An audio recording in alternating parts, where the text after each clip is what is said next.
What's good, YouTube? It's your boy Quinway Basketball Analysis coming to you with a quick video. This is about Lance Stephenson rejoining the Pacers, the team that he had the most success on, the team that people saw potential of what he could be, even though he did not live up to the hype and he did fail at Charlotte, had a decent season in Memphis, and got dropped by the Pelicans. Lance Stephenson is an NBA player. He is a good player.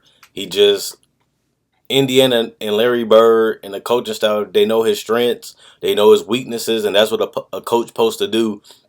A coach supposed to know how to use and his team. He supposed to know how to use the players and put them in positions where they are successful. Because not all players are perfect. A lot of players have flaws. A lot of players have skill sets. And Lance Stephenson is one of those players that can drive, play make, and create for others. But he has to have the floor spacing around him. I think this team has more floor spacing than when he went there a couple years ago. They can throw a lot of different lineups out. They can run him at the point. They can run him at the two. He's a decent defender. He's a decent finisher, even though it dropped off a little bit over the last couple of years. But he still can get to the basket. He still can finish. He still can play make for other players and catch the open shooters.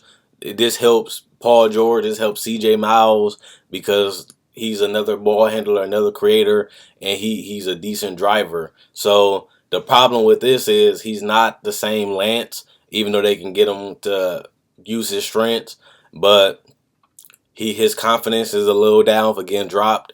He's not as efficient as he used to be.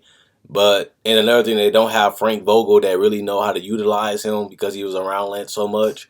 And Nate McMillan, he plays totally different offense and defense. And this is another thing. The team have better offensive weapons, but they just don't gel together. They got Al Jefferson, Thaddeus Young, Paul George, Jeff Teague.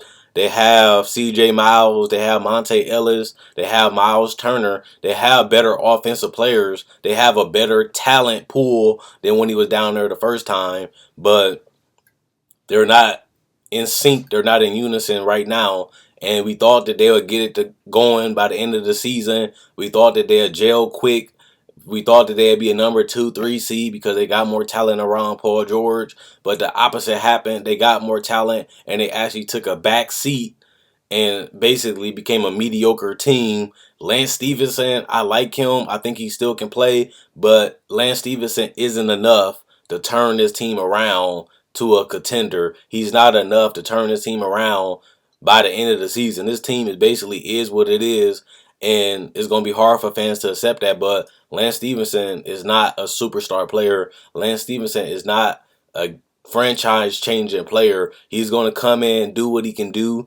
He's going to come in and play his game. He's going to come in and have some hiccups. But at the end of the day, Lance Stephenson picking him up ain't going to change this team for the last 8, 9 games that they have left. And that's the problem. They gave him a 3-year deal. Lance is still young. He still can play. He still does what he does best.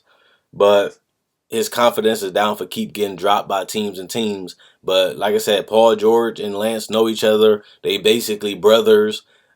This is a good pickup to keep Paul George around because this is a player that he never really wanted to let go. But Lance Stephenson was trying to do the best thing for himself.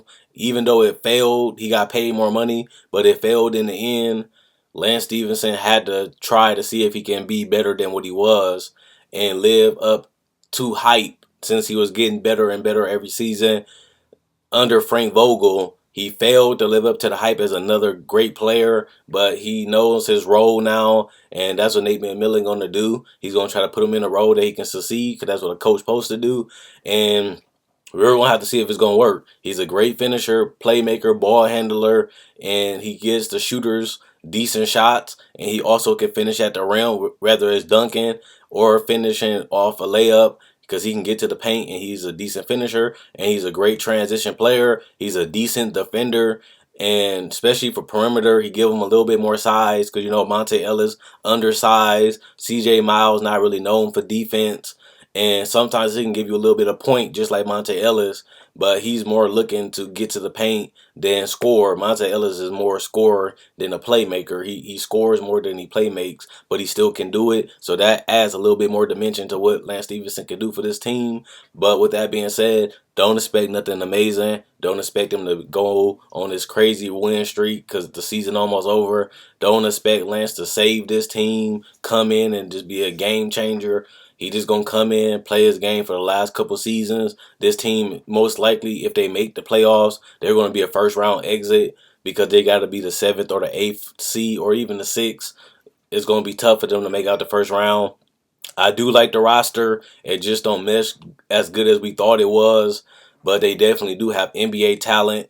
They have a lot of lineups they can throw out, but this team to me has been undercoached, and I don't think Nate McMillan brought the best out of his players. But if they would have had Frank Vogel, I think this team would be a whole lot different than what they are this year because they actually upgraded their talent from last year and they on pace to lose more games than they won last year. Instead of winning more games because they got better talent, they lost more games with better talent. And I think they should have just kept Frank Vogel, but they went with Nate McMillan, and he has really underperformed as a coach and for calling plays because this team is very predictable. They easy to shut down, and they don't step up in the fourth quarter.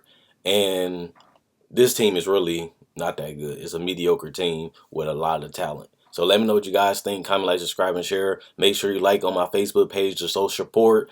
It will be in the link in the comment section below. All you gotta do is click it, and it sends you to my Facebook page. Make sure you just like to show support and subscribe if you like the videos. Quinn Wade Basketball Analysis signing out.